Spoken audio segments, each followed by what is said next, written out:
और चलिए अब खबरों की ओर रुख करते हैं, जहां थोड़ी ही देर में शुरू होगा बजट सत्र का दूसरा चरण। सदन में इस बार हंगामे के पूरे पूरे आसार हैं।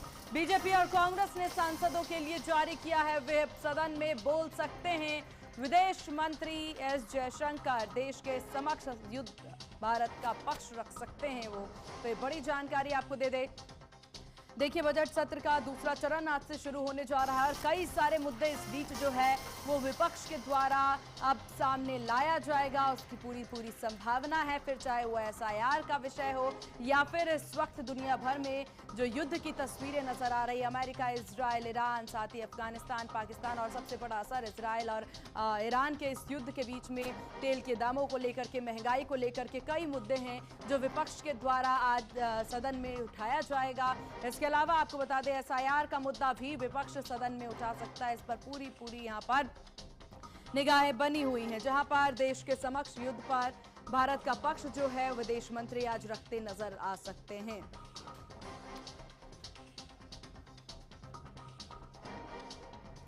और इस विषय पर ज्यादा जानकारी के साथ संवाददाता कंचन हमारे साथ बनी हुई हैं। कंचन, क्या कुछ जानकारी आज बजट सत्र को लेकर? जी बिल्कुल, देखिए जिस तरीके से बजट सत्र के दूसरे भाग का आज शुरुआत हो रही है और ये अब 9 मार्च से लेकर के अप्रैल तक चलेगा। और ऐसे में अगर बात कर ली जाए तो विपक्ष सीधे तौर पर लोकसभा अध्यक्ष ओम बिरला के खिलाफ अविश्वास प्रस्ताव को लेकर सदन के पटल पर आएगा। और जिसके चलते जहां बीजेपी ने अपने सभी सांसदों को व्हिप जारी किया है कि सभी की मौजूदगी 9, 10 और 11 मार्च को सदन में होनी अनिवार्य है, तो वहीं दूसरी तरफ सबसे मजबूत विपक्ष में बैठे कांग्रेस ने भी अपने सांसदों के लिए व्हिप जारी किया है कि उनकी भी मौजूदगी सदन में होनी जरूरी है। ऐसे में अब देखना यह भी है कि अविश्वास प्रस्ताव को लेकर के चर्चा होगी या फिर सीधे तौर पर हंगामा देखने को मिलेगा। वहीं दूसरी तरफ बिहार के बाद पश्चिम बंगाल में एसआईआर का मुद्दा इस कदर गरमाया कि खुद पश्चिम बंगाल की मुख्यमंत्री ममता बनर्जी को सामने आना पड़ा, चुनाव आयोग से जाके मुलाकात करनी पड़ी, अपनी बात रखनी पड़ी। तो विपक्ष इस एसआईआर के मुद्दे को सदन के पटल पर इस दूसरे भाग के दौरान रखता हुआ दिखा कि कभी भी पश्चिम बंगाल में विधानसभा चुनाव की तारीखों का ऐलान किया जा सकता है, यानी विधानसभा चुनाव भी किया जा सकता है। उसके बाद अगर आते हैं तो जिस तरीके से लगातार अमेरिका, इजराइल और ईरान के बीच में युद्ध देखने को मिल रहा है और जिसका असर सीधे तौर पर भारत की महंगाई पर भी पड़ रहा है, जहां एक तरफ गैस सिलेंडर के दाम महंगे हो चुके हैं, वहीं बढ़ती महंगाई के चलते आम जनता को सामना भी करना पड़ रहा है। तो महंगाई का मुद्दा जो लगातार विपक्ष उठाता आया है, उस महंगाई के मुद्दे को लेकर सदन के पटल पर चर्चा से कम हंगामा ज्यादा देखने को मिलेगा। एसआईआर पश्चिम बंगाल में हो या फिर उत्तर प्रदेश में हो, क्योंकि उत्तर प्रदेश में भी 27 का चुनाव जो है वो बेहद करीब आ रहा है, इस मुद्दे पर सदन में हंगामा देखने को मिलेगा। और सबसे बड़ा मुद्दा जो है वो लोकसभा अध्यक्ष के खिलाफ अविश्वास प्रस्ताव का, यानी आज सीधे तौर पर हंगामा होगा और किसी भी वक्त सदन की कार्रवाई को स्थगित भी किया जा सकता है। लेकिन इस दूसरे भाग के दौरान देखना यह भी होगा कि क्या इन मुद्दे को लेकर के चर्चा होती है और किस तरीके से सत्ता सरकार विपक्ष के सवालों का जवाब दे पाती है, और क्या जनता से जुड़े मुद्दे को लेकर सदन के पटल पर किसी तरीके से विशेष चर्चा की जा सकती है या सिर्फ हंगामे के साथ इस वाले दूसरे भाग के भी इस बजट सत्र को भी समाप्त किया जा सकता है। बिल्कुल कंचन, क्योंकि सत्र में अब विपक्ष की रणनीति क्या रहने वाली है इस पर चर्चा बहुत ज्यादा महत्वपूर्ण हो जाता है, क्योंकि इससे पहले हमने जब देखा पॉल्यूशन का मुद्दा उठाया गया था और एसआईआर का मुद्दा शुरू से ही उठाया जा रहा है। और इस बार भी एसआईआर के विषय पर विपक्ष की पूरी कोशिश है कि वो सरकार को घेर सके। तो अब किस प्रकार से सरकार के को घेरने की कवायद विपक्ष के द्वारा किया जाता है या सिर्फ हंगामा करके यहां पर वॉकआउट करते विपक्ष नजर आएगी, ये भी देखने वाली बात होगी कंचन। देखिए, विपक्ष सीधे तौर पर संसद के मका द्वार पे अपना प्रदर्शन जरूर करेगी, हाथों में बैनर और पोस्टर लेकर के अपना विरोध जरूर दर्ज करती हुई विपक्ष वहां पर दिखाई देगी। क्योंकि विपक्ष का साफ तौर पर यह कहना है कि जो लोकसभा अध्यक्ष हैं वो विपक्ष को बोलने नहीं देते हैं। और जो बातें इसके पहले वाले सत्र बजट सत्र के दौरान लगाई गई थी कि कांग्रेस के महिला सांसद जो है वो प्रधानमंत्री नरेंद्र मोदी की कुर्सी के आगे पहुंची थी, उनके ऊपर हावी होना चाहती थी, लेकिन सुरक्षा के लिहाज से वहां पर प्रधानमंत्री नहीं पहुंचे थे। इस मुद्दे को भी विपक्ष कहा कि आखिर महिलाओं को के लिए इस तरीके की भाषा का प्रयोग किया जाता है, जबकि नहीं है। तो कई ऐसे मुद्दे हैं और सबसे बड़ी बात है कि आखिर जो एसआईआर है, क्योंकि बिहार के बाद पश्चिम बंगाल के अलावा देश का सबसे बड़ा सूबा उत्तर प्रदेश है और उत्तर प्रदेश में लगातार सत्ता को लेकर के कई तरीके की चीजें देखने को मिलती भी आई हैं। हाँ। तो सत्ता में उत्तर प्रदेश में मुख्य विपक्ष में बैठी सपा पार्टी इस मुद्दे को सदन के पटल पर जरूर रखेगी, पीडीए के मुद्दे को रखेगी, एसआईआर के मुद्दे को रखेगी, तमाम ऐसे बड़े मुद्दे को विपक्ष की तरफ से वहां पे जरूर रखा जाएगा, जिसके चलते वहां पर मतलब उत्तर प्रदेश के चुनाव से पहले कोई अलग तरीके की रणनीति की ओर रुख करता हुआ वहां पे दिखलाई दे। लेकिन सबसे बड़ी बात यह है कि वॉर से संबंधित जो अमेरिका ने कहा कि 30 आएंगे दिन तक कंचन, भारत आएंगे जो है आपके वो पास उससे इस पर तेल और ले भी जानकारी हम लेते नजर आएंगे, लेकिन इसी बीच केंद्रीय मंत्री गिरिराज सिंह ने क्या कुछ कहा है, सुनिए। ये अबोध बालक संसद को चलने नहीं देना चाहते। स्पीकर पर ऐसा नहीं है, लेकिन आज के एक्शन को देखा जाएगा कि वो मूव करते हैं, ये वापस लेते हैं।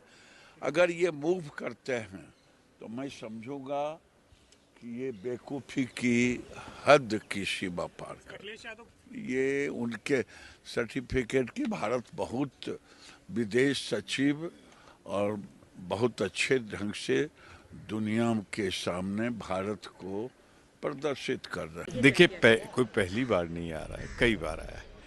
सब आंख से देख रहे हैं कि नेता प्रतिपक्ष को बोलने नहीं दिया जाता, अन्य नेताओं को बोलने नहीं दिया जाता। तो निश्चित रूप से अगर जनभावना भारत की 140 करोड़ लोगों की जनभावना ना है तो उसका प्रकटीकरण होना चाहिए। संविधान इजाज़त देता है। आज अगर 50 से अधिक सदस्य खड़े हो जाएंगे उस प्रस्ताव पे तो चर्चा हो जाएगी।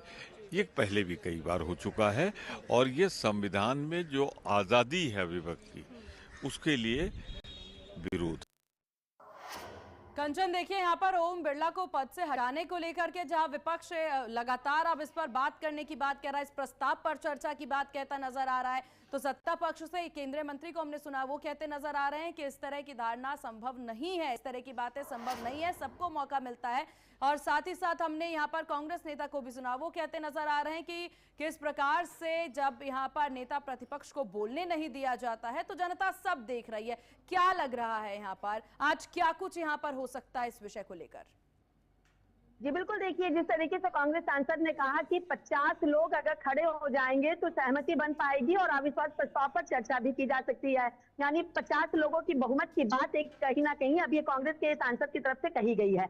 अब देखना यह है कि जहां एक तरफ कांग्रेस ने अपने सभी सांसदों को व्हिप जारी करके सदन में मौजूद रहने के लिए कहा है, कितने सांसद इसमें अपनी सहमति को दिखाते हैं और चर्चा जो कि अविश्वास प्रस्ताव को लेकर के है, लोकसभा अध्यक्ष को लेकर के है, उसमें कितना शामिल होते हैं। हालांकि सत्ताधारी, जैसे अभी केंद्रीय मंत्री गिरिराज सिंह का भी बयान अभी मैंने भी सुना, वो लगातार कह रहे हैं कि ये छोटे लोग जो है वो सदन को चलने नहीं देना चाह रहे हैं। ऐसा नहीं हो सकता, ऐसा नहीं है, ये लोकतांत्रिक देश है। अगर मुख्य विपक्ष में बैठी कांग्रेस पार्टी अगर चाहेगी तो अविश्वास प्रस्ताव को ला करके चर्चा वहां पे जरूर करेगी। लेकिन हाँ, सदन के पटल पे कई बार ऐसा देखने को भी मिला है कि जो लोग चाहते हैं उसका उल्टा होता हुआ दिखाई देता है। तो शायद हंगामे के तहत सदन की कार्रवाई को कुछ समय के लिए स्थगित कर दिया जाए और स्थगित होने के बाद सदन के बाहर जो है विपक्ष की तरफ से मकर द्वार पर या फिर संसद के परिसर के अंदर विपक्ष यहाँ पे प्रदर्शन करता हुआ दिखाई दे। लेकिन इतना तो तय है, जैसे बजट सत्र का पहला सेशन हंगामे से भरा रहा, उसी के आधार पे बजट सत्र का ये जो दूसरा सेशन है ये भी हंगामे से ही भरा रहेगा, क्योंकि एसआईआर के मुद्दे पर विपक्ष चर्चा चाहेगा लेकिन सरकार एसआईआर के मुद्दे पर चर्चा नहीं करेगी। महंगाई पे विपक्ष चर्चा चाहेगा, सरकार महंगाई पे चर्चा नहीं करेगी। विपक्ष जो है वो अविश्वास प्रस्ताव पे चर्चा चाहेगा लेकिन सरकार अविश्वास प्रस्ताव पे चर्चा नहीं करेगी। तो कई तरीके की बातें हैं जहाँ पे यहाँ पे आपस में संयोग जो सामंजस्य है वो बनता हुआ नहीं दिखाई दे रहा, लेकिन सबके बीच में जो खामियाजा है वो आम जनता को ही भुगतना पड़ रहा है, क्योंकि एक दिन का करोड़ों रुपए का खर्चा होता है। कंचन, आएंगे आपके पास। इस बीच कई प्रतिक्रियाएं सामने आ रही हैं, दर्शकों को सुनाते हैं।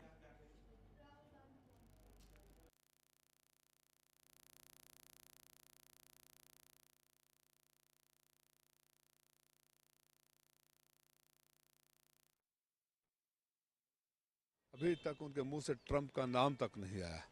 जो विश्व गुरु होते हैं ऐसे डिक्टेटर का नाम तक न ले पाए, विरोध न कर पाए, ये दुर्भाग्यपूर्ण है। सारे मुद्दे, कई सारे विषय यहाँ पर हैं कंचन, और प्रतिक्रियाएं भी सामने आ रही है। सत्ता पक्ष कह रही है कि हम जरूर बात करेंगे और हर एक विषय पर बात करेंगे, लेकिन विपक्ष के द्वारा कहना है कि यहाँ पर बहुत से मुद्दे हैं जिस पर सरकार के पास कोई जवाब नहीं है। माना जा रहा है कि दुनिया भर में इस वक्त जो युद्ध की स्थिति नजर आ रही है, इस बीच जो विदेश मंत्री हैं वो भी पक्ष रखते हैं, इस युद्ध की स्थितियों को लेकर के सत्ता पक्ष का पक्ष रखते नजर आएंगे। क्या जानकारी से लेकर?